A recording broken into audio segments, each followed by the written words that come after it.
अक्टूबर की वो शाम बर्फ जैसी ठंडी थी। एल्म स्ट्रीट के कोने पर खड़ा वो पुराना घर किसी डरावने साए की तरह लग रहा था। लीना, मैक्स और जेमी, जो अपनी बहादुरी के लिए मशहूर थे, आज उस घर की हकीकत जानने के लिए उसके गेट पर खड़े थे। सालों से बंद इस घर के बारे में मोहल्ले के बच्चे कहते थे कि यहाँ की दीवारें बातें करती है। जैसे ही उन्होंने भारी दरवाजा धकेला, लकड़ी के फर्श ने तीखी आवाज की, जैसे घर उन्हें टोक रहा हो। अंदर की हवा में धूल और पुरानी यादों की महक थी। अचानक गलियारे में एक धीमी फुसफुसाहट गूंजी। क्या तुम यहाँ हो? मैक्स की टॉर्च की रोशनी में उन्होंने देखा कि दीवारों का वॉलपेपर उतरकर डरावने चेहरों जैसा दिख रहा था। धड़कते दिलों के साथ वे उस कमरे में पहुँचे जहाँ से आवाज आ रही थी। वहाँ एक टूटी हुई मेज पर धूल से ढकी एक डायरी पड़ी थी। ये क्लारा की डायरी थी। पन्नों में लिखा था कि वो कितनी अकेली थी और कैसे उसे डर था कि दुनिया उसे भूल जाएगी। जैसे ही लीना ने डायरी के आखिरी शब्द पढ़े, कमरे की ठंडक अचानक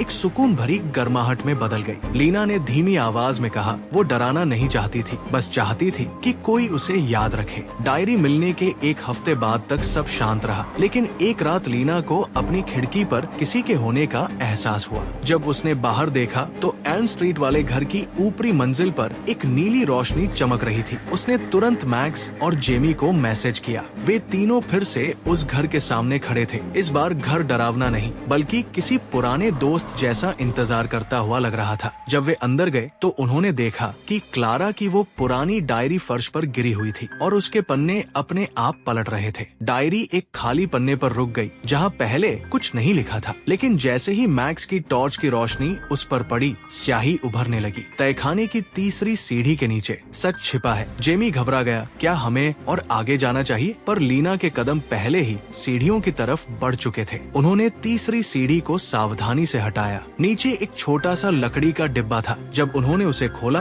तो उसमें क्लारा की कुछ पुरानी तस्वीरें और एक कीमती सोने का लॉकेट था, जिस पर उसके परिवार की तस्वीर थी। अचानक कमरे में वही फुसफुसाहट फिर गूंजी, लेकिन इस बार उसमें उदासी नहीं, बल्कि एक मुस्कान जैसी खनक थी। धन्यवाद। तभी लॉकेट की तस्वीर से एक हल्की रोशनी निकली और पूरे घर में फैल गई। घर की धूल गायब होने लगी और पुरानी दीवारों पर एक नई चमक आ गई। अब वो फुसफुसाता घर नहीं रहा था। दोस्तों ने वो लॉकेट शहर के म्यूजियम में क्लारा के नाम से दान कर दिया। आज भी जब वे एल्म स्ट्रीट से गुजरते हैं तो उन्हें कोई डरावनी आवाज नहीं सुनाई देती, बस एक ठंडी हवा का झोंका उनके गालों को छू कर निकलता है, जैसे कोई उन्हें शुक्रिया कह रहा हो।